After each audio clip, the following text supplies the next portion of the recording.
Doctor బాబు చూడండి, మీకోసం షేర్వాణి తీసుకొచ్చాం. ఇందులో మీరు అదిరిపోయే పెళ్లి కొడుకులా ఉంటారు. చెప్పాలంటే అదిరిపోతారు. సూపర్ స్టార్, అది కూడా ఇంటర్నేషనల్, దేశవాళీ కాదు. బావగారు మీరు అసలు దుమ్ము లేపేస్తారు.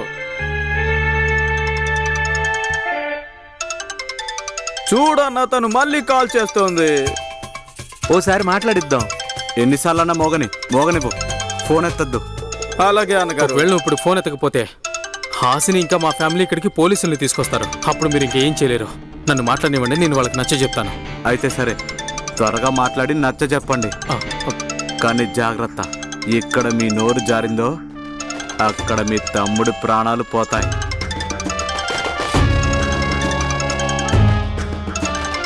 స్పీకర్లో హలో అవినాష్, ఎక్కడున్నావు నువ్వు? నా ఫోన్ ఎత్తడం లేదు, కనీసం చేయడం లేదు, కాల్ బ్యాక్ కూడా లేదు, మెసేజ్ కూడా లేదు. అంత బానే ఉంది కదా అక్కడ? నీకేం కాలేదు కదా? నాకు చాలా కంగారుగా ఉంది. ప్లీజ్ త్వరగా చెప్పు, ఏమైంది? ఏమవుతుంది? ఓ యాక్చువల్లీ డ్రైవ్ చేస్తున్నాను. ఇంకా ఈ విలేజ్లో నెట్వర్క్ గురించి నీకు తెలిసిందేకా, అందుకే మాట్లాడలేకపోయాను. బట్ యూ డోంట్ వరీ, నేను ఈశ్వర్ బాగానే ఉన్నాం. నిజమేనా? ఎందుకంటే నీ మాటలు వింటుంటే అలా అనిపించడం లేదు. చాలా చాలా నీరసంగా మాట్లాడుతున్నావు.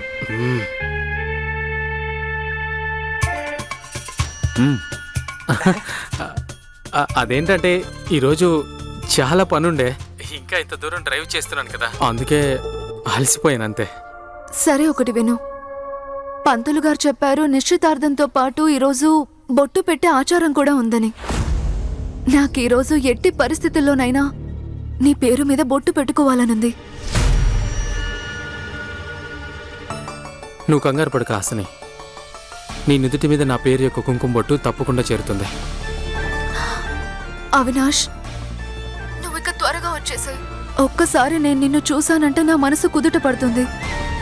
ప్లీజ్ త్వరగా వచ్చేయ్. I'm waiting for you. ఈ హాసిని ఎవరు బావగారు? నాకు కాబోయే భార్య. ఒకవేళ పోలీసులు ఇక్కడికి రాకూడదని అనుకుంటే ఈశ్వర్ని తన దగ్గరికి పంపించాలి, అది కూడా కుంకుమ డబ్బాతో పాటు.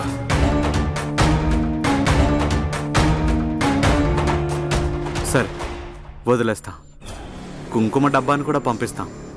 మీ వాడితో మావాడు వెళ్తాడు. ఎందుకంటే కారు నడపడం అతను ఒక్కడికే వచ్చు. ఈశ్వర్ గనక జాగ్రత్తగా ఇంటికి చేరుకుంటే ఆ తర్వాత నేను కూడా ఈ బలవంతపు పెళ్లి నుండి పారిపోవచ్చు.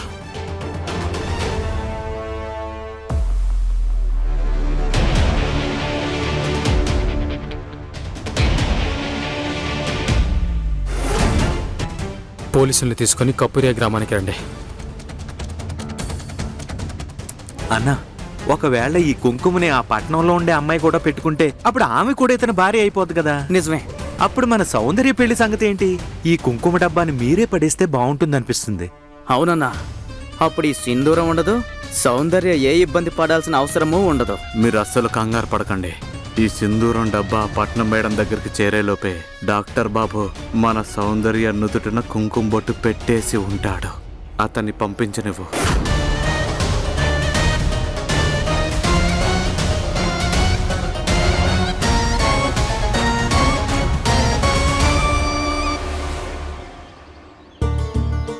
చూడు ఈశ్వర్, జాగ్రత్త, తనకి ఏమీ కాకూడదు.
చల్లగా ఉండమ్మా.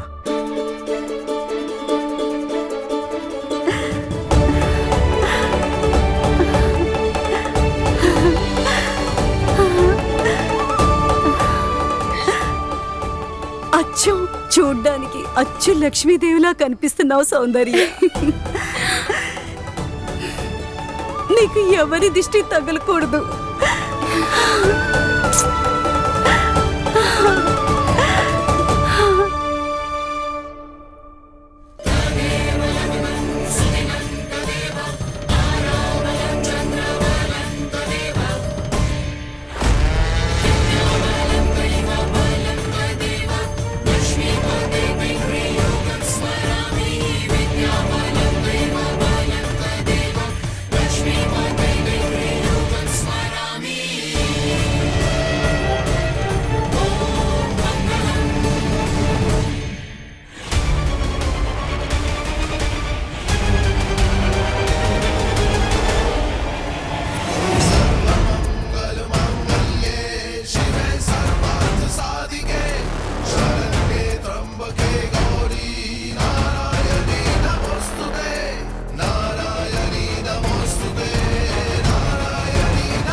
రే చిన్న, ఈ పంతులు గారు ఎక్కడా? వత్తనాడు వత్తనాడు. పెళ్లి త్వరగా కానివ్వాలి. ఎందుకంత తొందర? పెళ్లి తంతులు చెయ్యొద్దంటారా?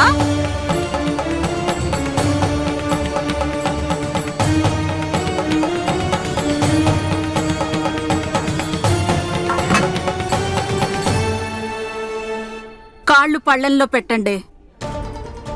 అమ్మా, ఇదంతా ఇప్పుడెందుకు? పెళ్లిలో డాక్టర్ బాబు 7 ప్రమాణాలు చెయ్యబోతున్నారు. మరి మేము ఒక్క తంతు చెయ్యొద్దా? అమ్మా, ఈ తంతులు గీతలు పక్కన పెట్టు. నేరుగా పెళ్లి 7 అడుగులు వేయిద్దాం. ఇప్పుడేమైందమ్మా? ఇదేమైనా బలవంతపు పెళ్ళ? తొందరగా చెయ్యడానికి ఇది ఇష్టపూర్వకంగా జరుగుతోంది. ఏంటి డాక్టర్ బాబు, ఈ పెళ్లి చేసుకోవడం మీకు ఇష్టమేనా?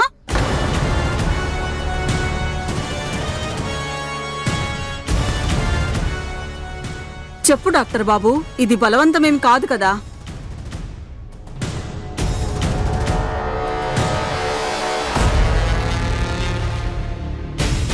మీ తమ్ముడి మీద ఒట్టేసి నిజం చెప్పండి. మీకు ఈ పెళ్లి మీ ఇష్ట ప్రకారమే జరుగుతుంది కదా డాక్టర్ బాబు? ఒకవేళ అబద్ధం చెబితే మీరు మీ తమ్ముడి శవాన్ని చూడాల్సి వస్తుంది.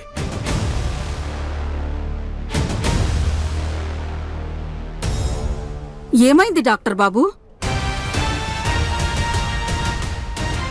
అవును, ఈ పెళ్లి నా ఇష్టంతోనే చేసుకుంటున్నాను. అలా అయితే ఈ పెళ్లి తంతు చేయడం చాలా ముఖ్యం. ముందు ఆ పళ్ళెంలో మనం పెళ్లి కొడుకు పాదాలు కడగాలి. ఆ తర్వాత అదే పళ్ళెంలో సౌందర్య పాదాలు కడగాలి. పద బాలా, నువ్వు తంతు మొదలుపెట్టు.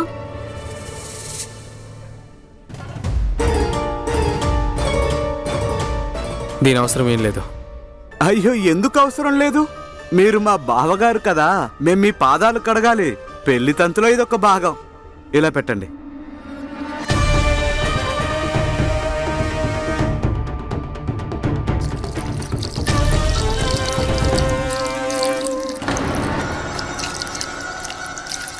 ముందు ఆ పళ్ళెంలో మనం పెళ్లి కొడుకు పాదాలు కడగాలి. ఆ తర్వాత అదే పళ్ళెంలో సౌందర్య పాదాలు కడగాలి.